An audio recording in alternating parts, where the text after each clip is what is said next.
All right, so I'm good to go. The recording is rolling.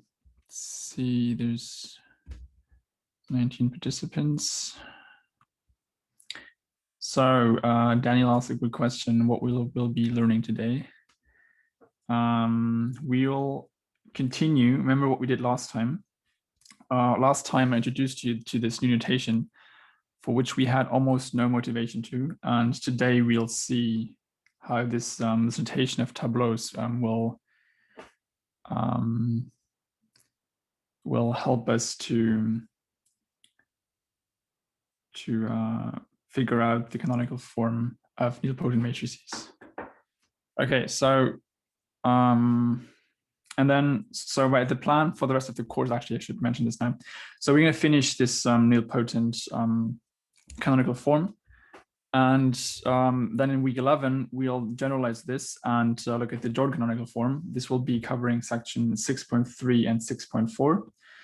And once we have that, the plan is to be done with this by the end of tomorrow or the first week, the first lecture of next week, which still leaves us with about 2 or 3 hours till the end of the course. And we will use those as a review session. So we'll go over the most important things again. You can request what to look at, and maybe we can fill in a proof here or there that we skipped.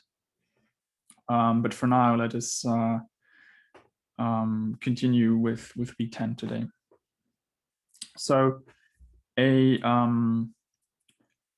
cycle notation was introduced. This tableau cycle notation was introduced to abstract away from a cycle. Remember, a cycle was just a set of vectors generated by one vector, and then we apply n successive times successively to this vector v. So we have n applied once, twice, and so on until eventually we have k minus 1 times v. And then for every nilpotent transformation, eventually, because we know that n to the n is equal to 0 for some integer n, we know that eventually this will stop. So we only have so many non-zero vectors if we apply n to this initial vector v. And so we stop at the one before, we don't include the 0. I think this is the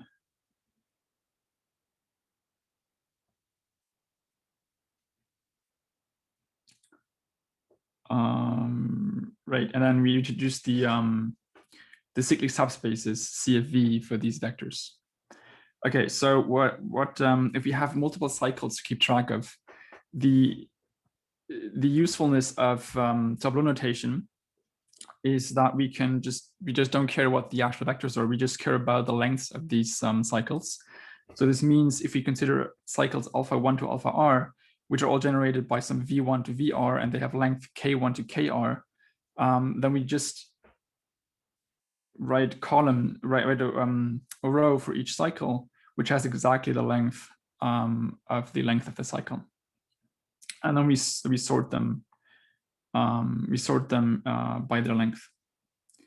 Okay, so we also did an example last time. Let me remind you what this example was. So we had the second derivative on P7 of f. And in this case, we actually found 2 cycles. So we 2 cycles of length 3, which were generated by 2 different vectors, the monomial x to the 5 and the monomial x to the 4. If we wanted to talk about these cycles and write them in tableau notation, then we would just write 2 rows with each 3 boxes. Any question about tableaus?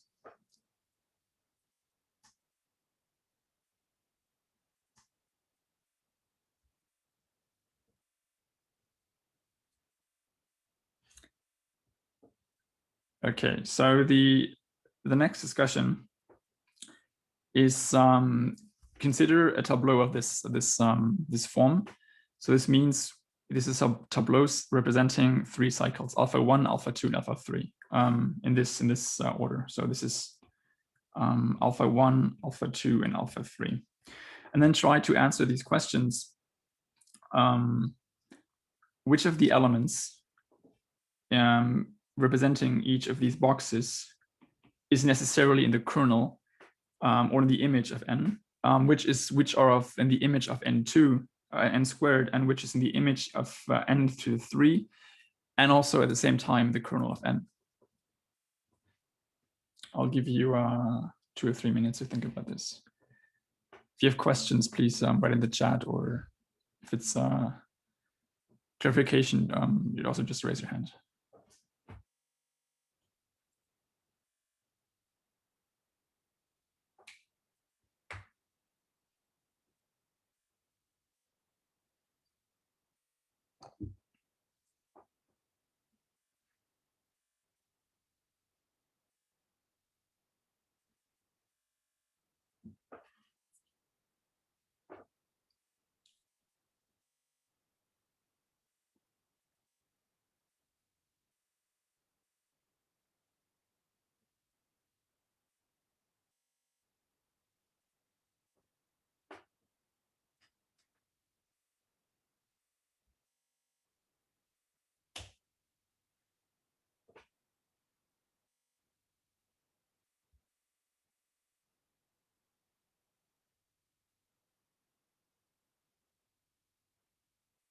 We can even give these names. So I could call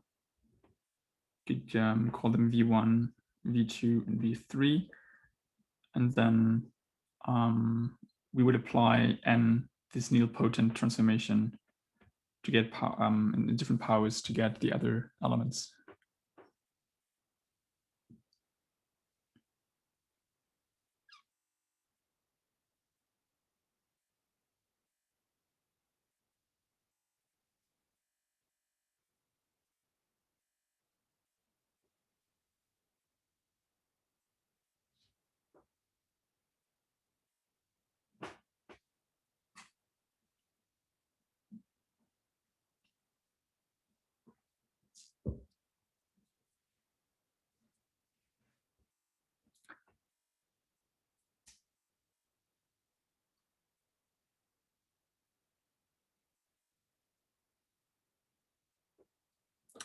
The first column, that's the question by Andrew in the chat.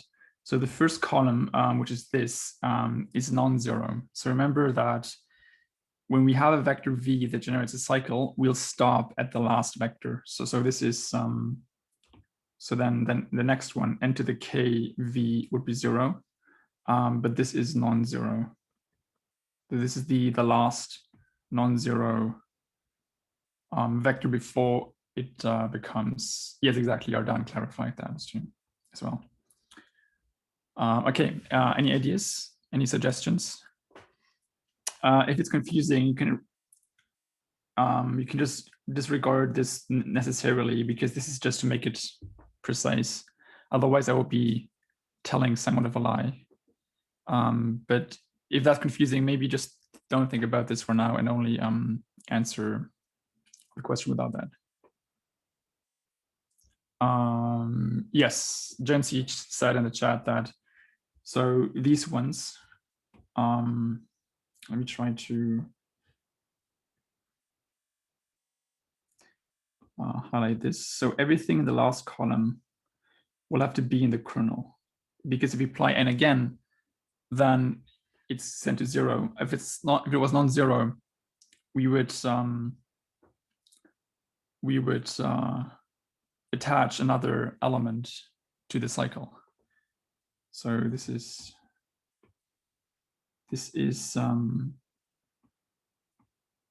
in kernel n.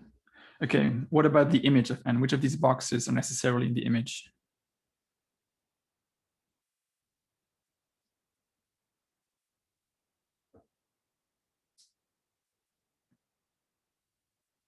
Adrian, you've hand up. Yeah, I think it should be the second box from the top right, because basically we know when we apply n once, then we need like a non-zero vector, so like the row continues. Yes. And yeah, it has to be non-zero, and we also need like 2 more boxes in a row, so we get like n squared and n cubed as well. So Yes. that only fits like the top right box. You mean this one only? Yeah, exactly. What about this one? I think this one would be in the image of n squared. Yes. But what do we know about the relation between the image of n and the image of n squared? Oh, because they're like subsets of each other, right? So the image of yes. n squared is a subset of the image of n. Yes, exactly. Because if you have something of the form n squared of x, so this is a element in the image of n squared, then in particular,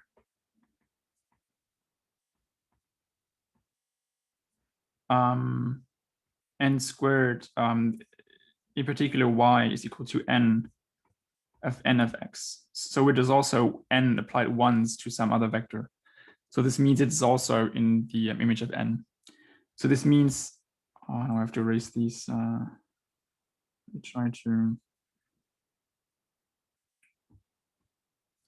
So this means everything except the first column of each row will be in the image. So now how do I signalize that? So I could maybe use, yeah, we still use yellow. So this means everything of this form, this will be in the image of n, because it is n applied to at least once to a vector. What about the image of n squared? Same idea. And this is, by the way, this is where the necessarily comes in, because we don't know whether v1, maybe this v1 is n applied to some w1. So it could be that this actually is a longer cycle, but we just stored it at a later element. So we could always forget the first element of a cycle, and we could just start at a later element. So let me just make this a remark. So if a cycle, if n to the k minus 1 v, n to the k minus 2 v, n v, and v is a cycle, so is nv, n2v, n to the k minus 1v. So this is what I mean, that we don't know whether the first element in each cycle that generates it might already be in the image. But definitely after the first step, it has to be in the image.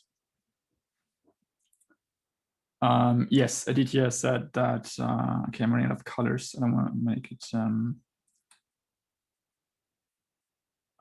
maybe just use only pen, not the highlighting function. Okay, so now we have that only these will definitely be in the image of n squared, because there's 2 boxes to the right of these. So this means that it's n applied at least twice.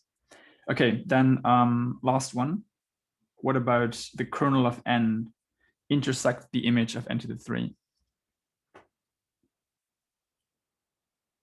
Yes, so only, maybe I should draw this again in smaller.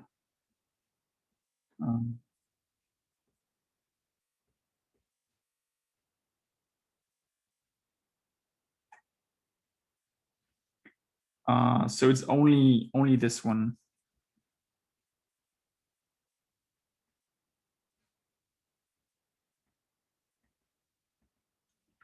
Because it has to be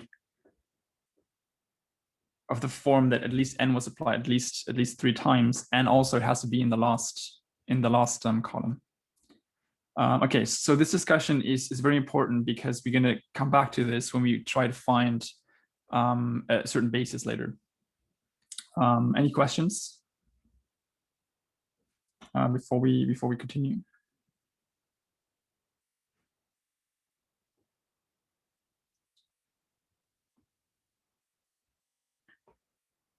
Adrian, your hand is up, but I don't know if that's from the previous question. Yeah, sorry, it was from earlier. Okay, no problem.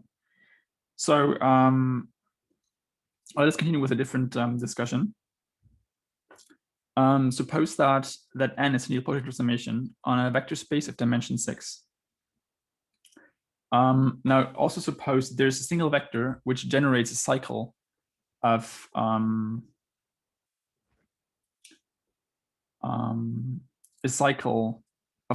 length 6, so that we have a cycle v, nv, and into the 5v,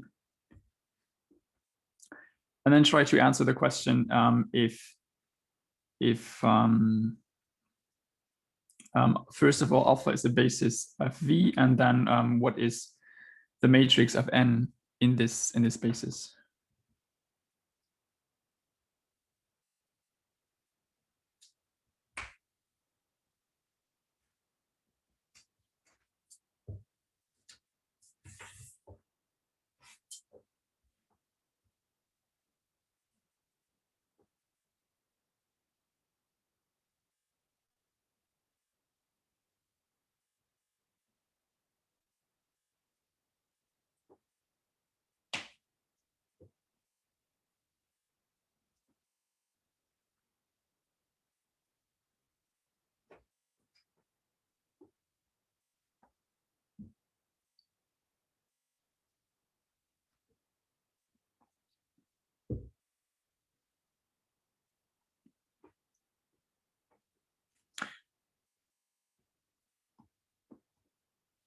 We might have to assume here that v is non-zero.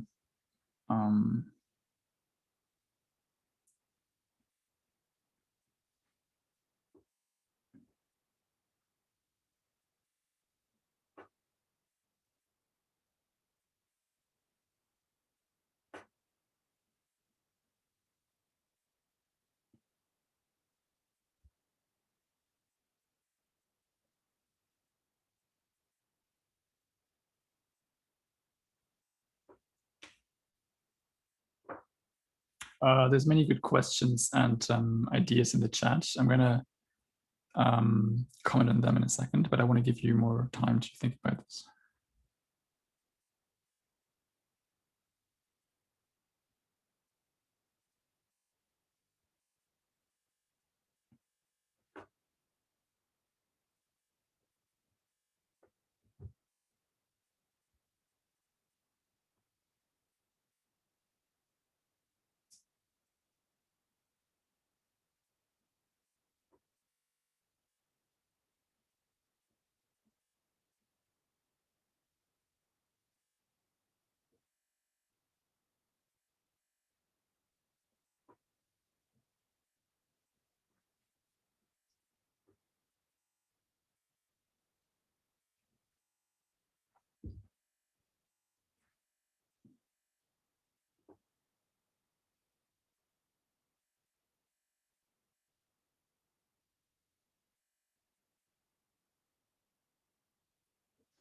Yes, the cycle always includes the starting vector, not the last one though.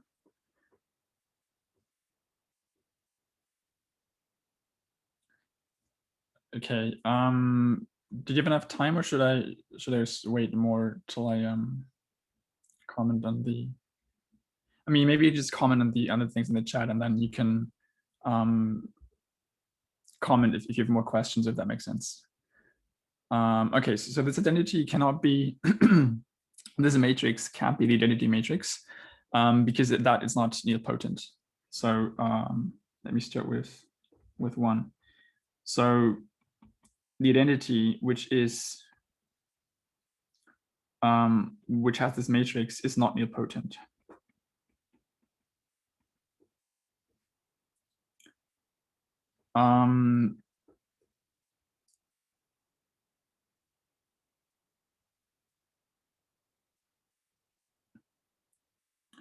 And then So before we move on to B, because I think that was the main content of the chat,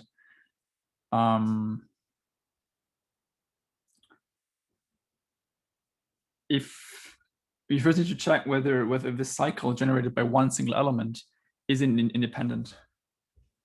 So let's look at A. So this is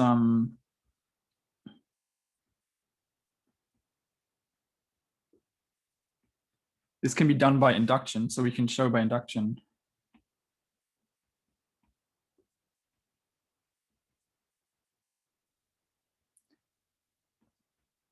that every cycle is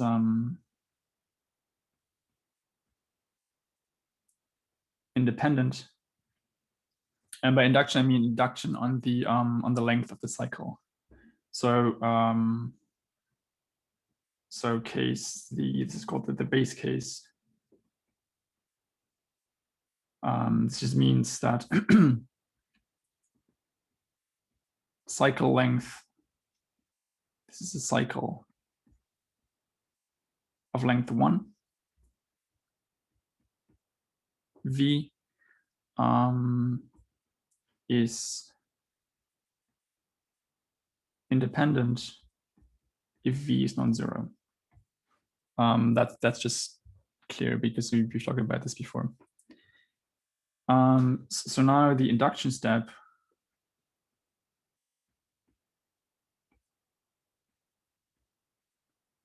Suppose suppose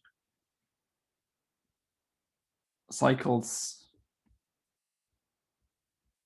of length k are independent, and consider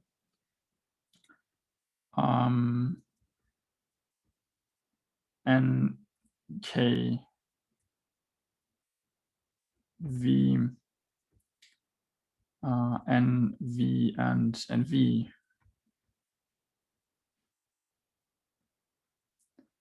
a cycle of length k plus 1. So if we now test independence, this means that we would like to find a combination such that 0 is equal to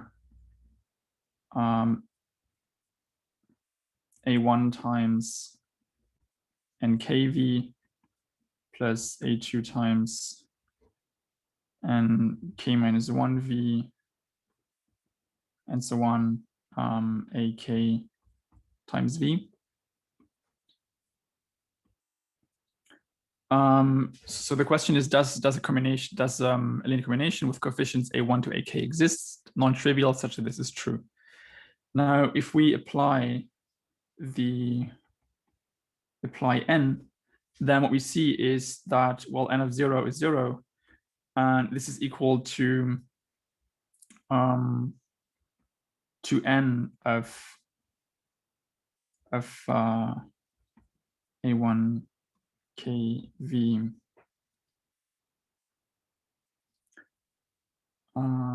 plus a2 and so on, and k minus 1v plus akv.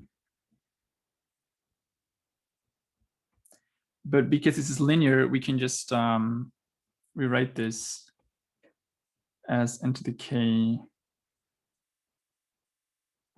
plus 1 v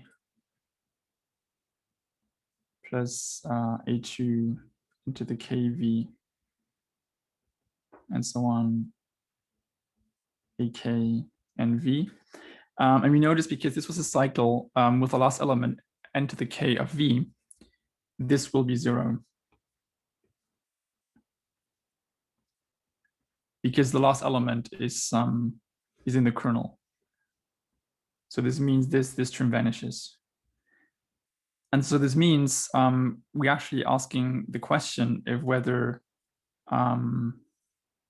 these are independent, but this means that this is a so now nk v down to n times v, get a new page. This is a cycle of length k. So this means all coefficients a2 to ak are 0. So we've reduced this case just by applying one more n. We've basically shifted them to the left. The most left one folds over the edge because that's only in the kernel, and then we have a result from the induction hypothesis that this statement is true for a shorter cycle. When I prepared these lecture notes last week, I wasn't aware that this discussion involves such a long proof. Maybe one of you, is that an overkill? Is that is there a shorter way to prove this, or is this obvious? Adrian. Yeah, wouldn't a shorter way just be proving by contradiction and then just saying if they were linearly independent, then we would have an eigenvector that's not 0. And we had like the previous theorem that said nilpotent matrices only have 0 as an eigenvalue. Oh yes, I guess that is a good way. Yeah, so I think it would be a little shorter. Yeah. That is a good idea. Anyways, now we've proven it, and I believe the book does it similarly, because the book does say that every cycle of nilpotent matrix is independent by itself. Okay, so after this long lengthy discussion, let's look at B. So what is the matrix of n in this basis made up by one cycle?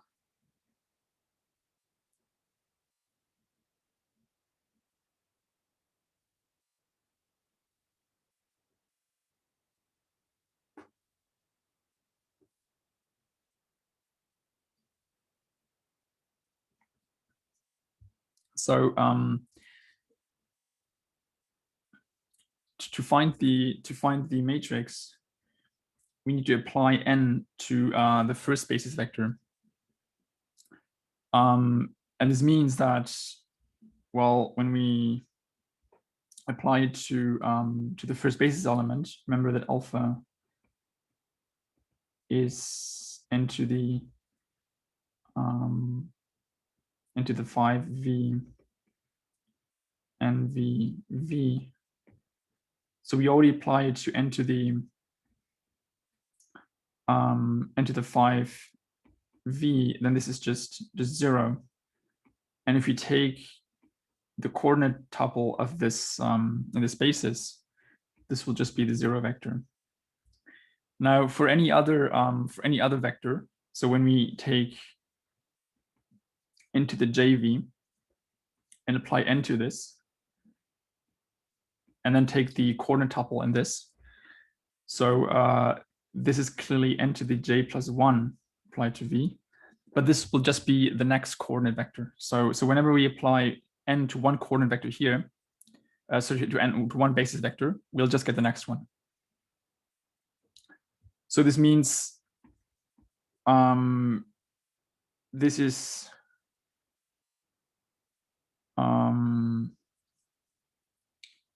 in this basis, this will look like zeros, and then there's a single one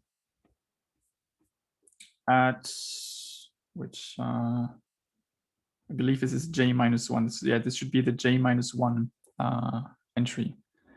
So this means in total that n in this basis will look like zeros on the diagonal. It's only 6, so I can write them. And then there's ones just above the diagonal.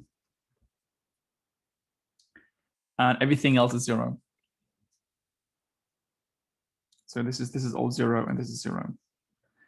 And what this does is it sends exactly every basis element to the next basis element. So this is like the left shift operator. with the one difference, it doesn't send the very last entry, the very first base entry to the last one. So it doesn't cycle through them. It just kicks them over the edge. So it sends them to 0.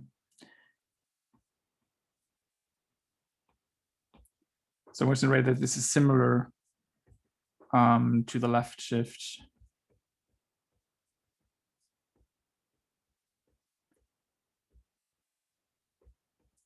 transformation. Okay, any questions about this?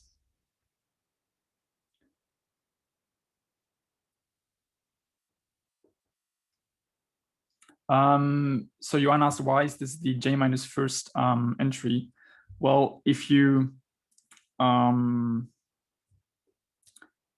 so the jth element in the basis will be sent to the jth minus first, just because we ordered the basis in a way that the first one is the power of n, the biggest power of n applied to v, and the rightmost element, the last element of the basis, is the one with the least power of n. So this means that this one gets sent to the next one, and you can check that this is exactly corresponds to this basis, because this the basis vector that looks like 0, 1, and so on will get sent to with the one is sent one entry to the top, and so on for every the one is moving step by step up the ladder. All right, then. So let me let me maybe explain what is the idea behind number 2.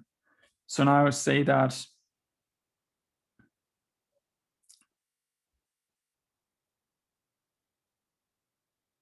actually let us skip number 2 and let's get back to this later at a later point, because then it will maybe I should need more notation for this to make sense. Okay, so now with this, I want to define a few things about notation. So I want to define the Jordan block of size k times k, which we just write as jk as a k by k matrix with exactly zeros on the diagonal and ones on top of the diagonal.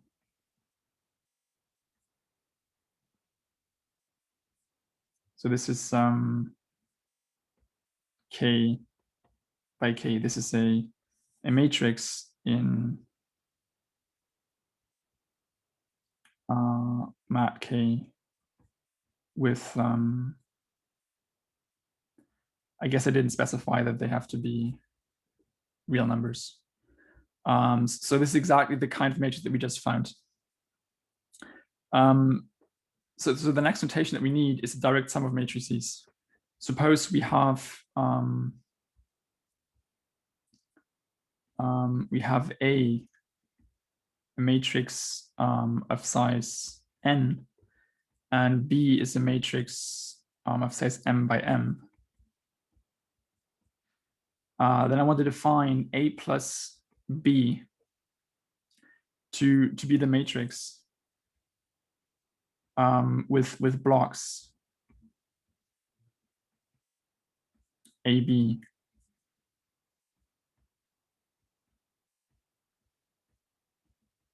Block matrix. So this means what I want to do is I want to occupy the left top corner of let me say of size n plus m cross n plus m. And I can also, maybe it's helpful to come to see an example. So for example, if we have the matrix A, which is 1, 2, 0, 0, we put a 3 here, and B is the matrix that looks like 1, 1, 0, 5, 7, 0, then this means that the matrix A direct sum B will look like 1, 2, 3, 0, 1, 1, 0, 5, 7, 0, and everything else here is also 0. So I could fill in these ones. And everything that didn't fill in, so like there's few more spots here, they will all be 0. So this means that we can identify A and B as these blocks inside the larger matrix. Does that make sense?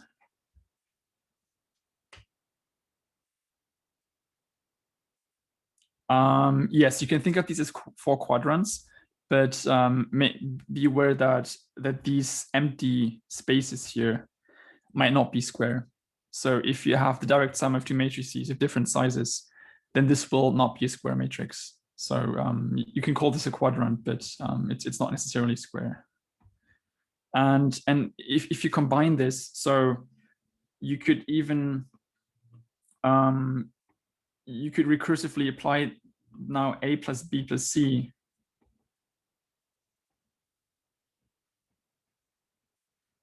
and then this will be a matrix with A, B, and C with blocks like these.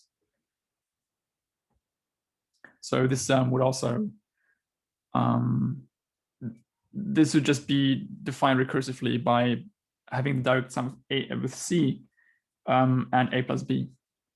So we just think of this as this is a block containing more blocks. So there's no problem with doing this over and over.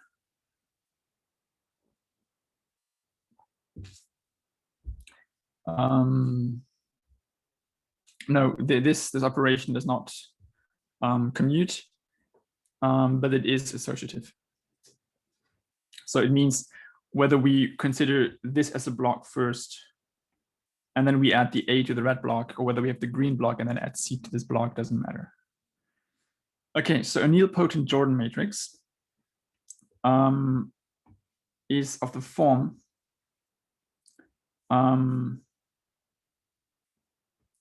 this is a direct sum of nilpotent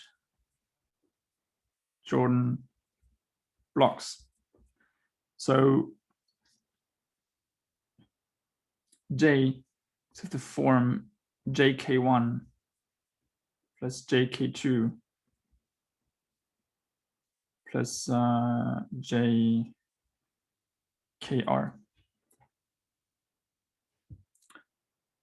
Now I didn't specify how many blocks there are. In this case, there's R of them. And as an example,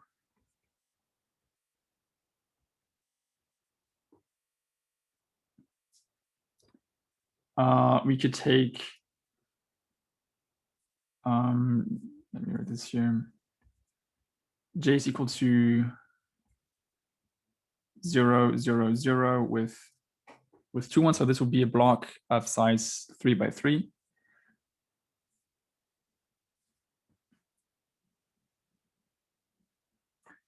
And then we could have a block of size, say 0, sorry, 1. So this is also a Jordan block matrix. I mean, in particular, J1 is just 0 because there's nothing above the diagonal. There's just the diagonal. And then we could maybe have a block like a larger block.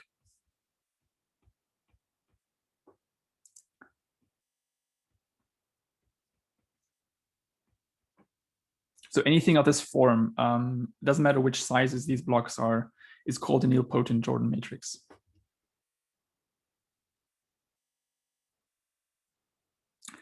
All right, so I really hope that I can still get through this material. Maybe not today. Okay, so the goal now, and the answer to the discussion here, number 2, would be that this matrix would actually have this would be a nilpotent Jordan matrix.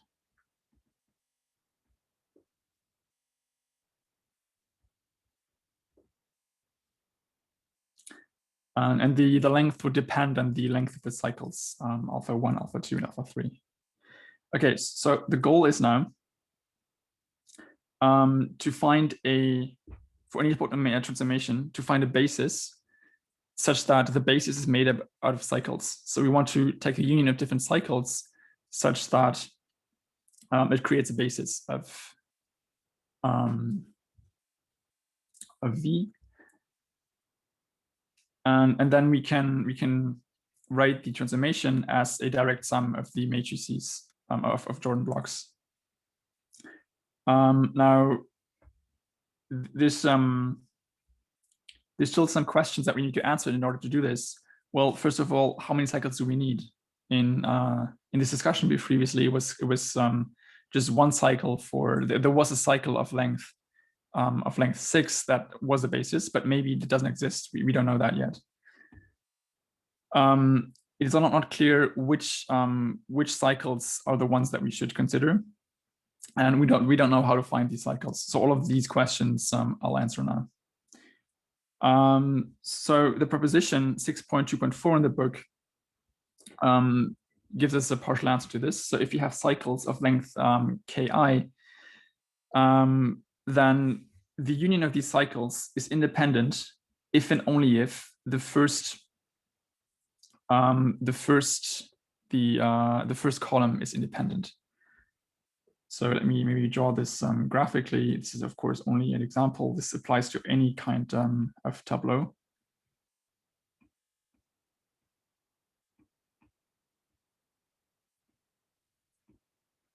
So this is independent.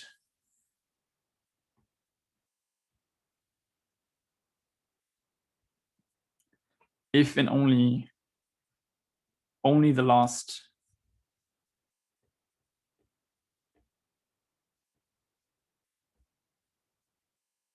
independent.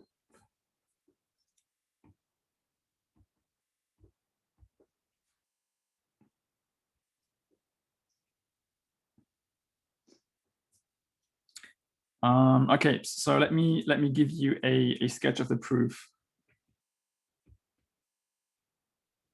The book is not very detailed either, but it's similar to the proof that we did in the discussion. So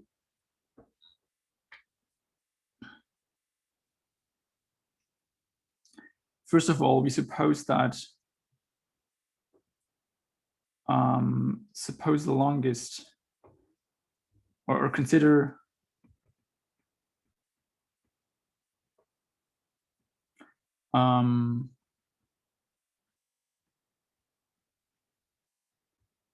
linear combination of all elements in alpha 1 union alpha r. So then what we want to show is we want to do this by induction.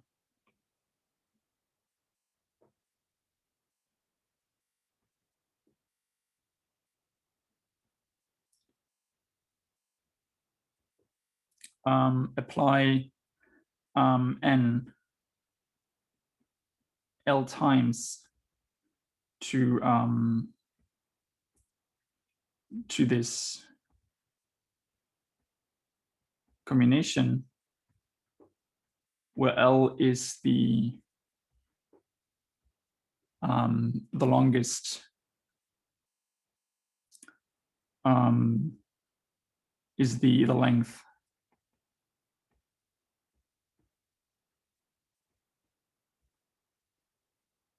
of the longest row.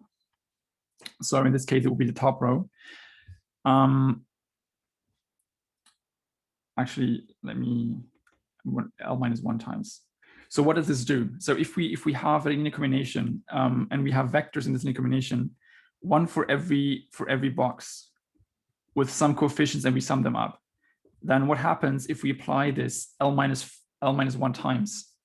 It shifts everything to the left, and in particular, the last column will be in the first column, and by assumption, we say that the vectors in the first column are independent. So this means that and everything else will be 0. So this means we only only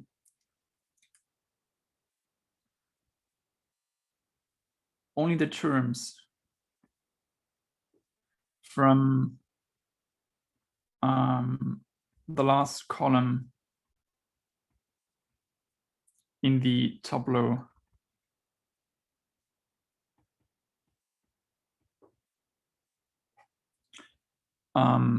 remains, because we send it to the first column.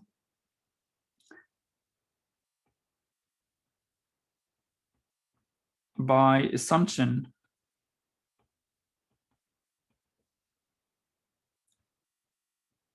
this is independent. And this implies that all coefficients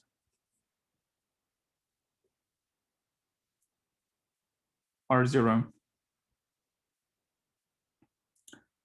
Okay, and now I'm running out of space. So I guess you can guess how it continues now. So if we now know that the coefficients of the last row, which is let me maybe highlight this green. This is the last column is 0. We now repeat this process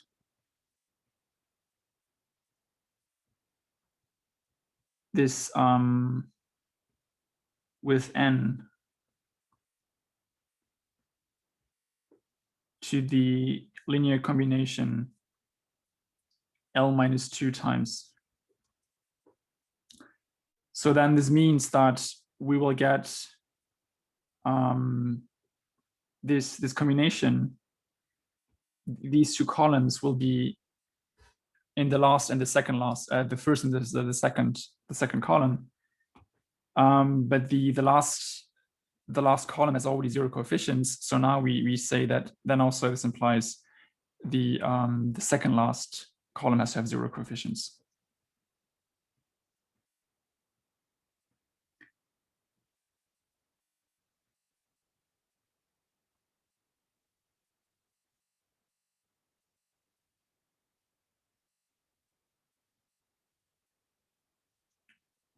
Second last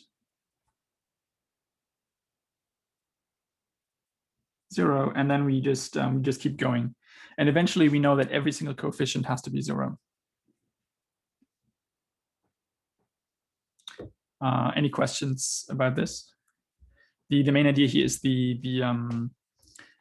that we can move this over because we have a nilpotency of n.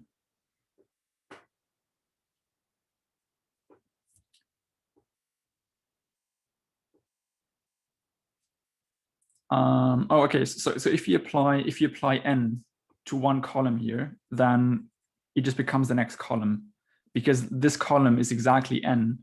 Each element in this column is n applied to the element previously. So this means if we apply n 1 times, we get this here and so on. Okay.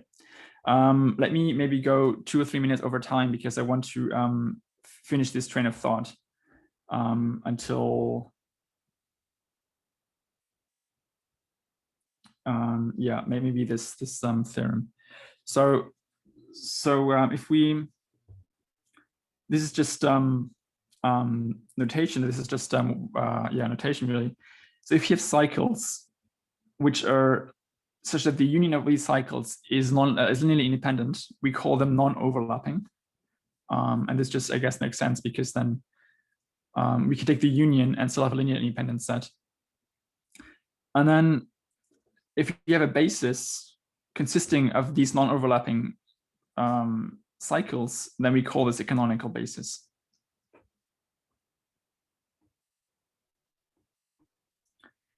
All right, so the theorem 6.2.8, which I will not prove, says that every nilpotent transformation has a canonical basis.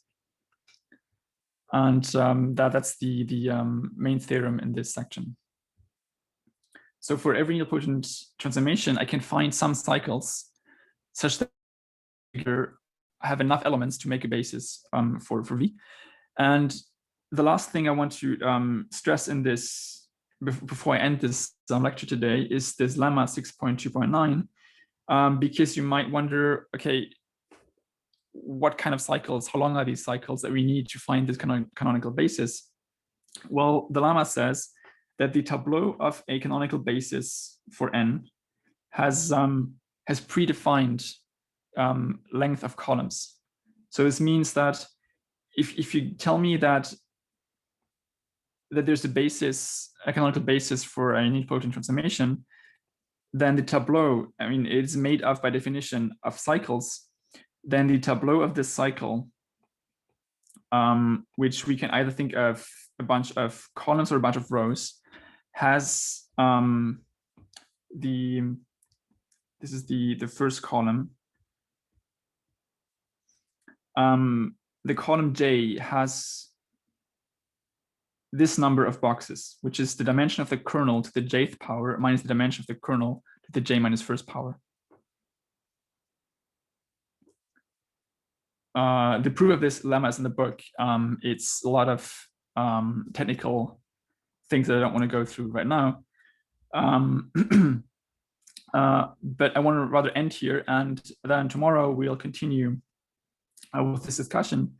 But let me stress again that this is really this is answering already one of the questions that I post on this page here.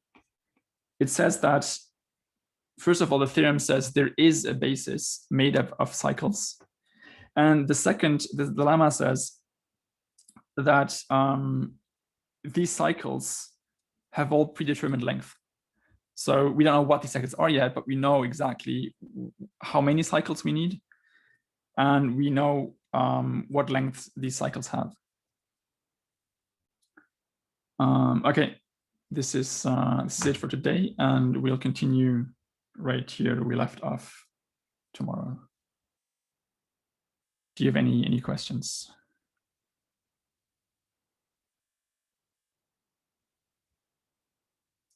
Can you be more specific, Jordan? Sorry, not Jordan, Andrew. So the Jordan canonical form, what do you mean use it for?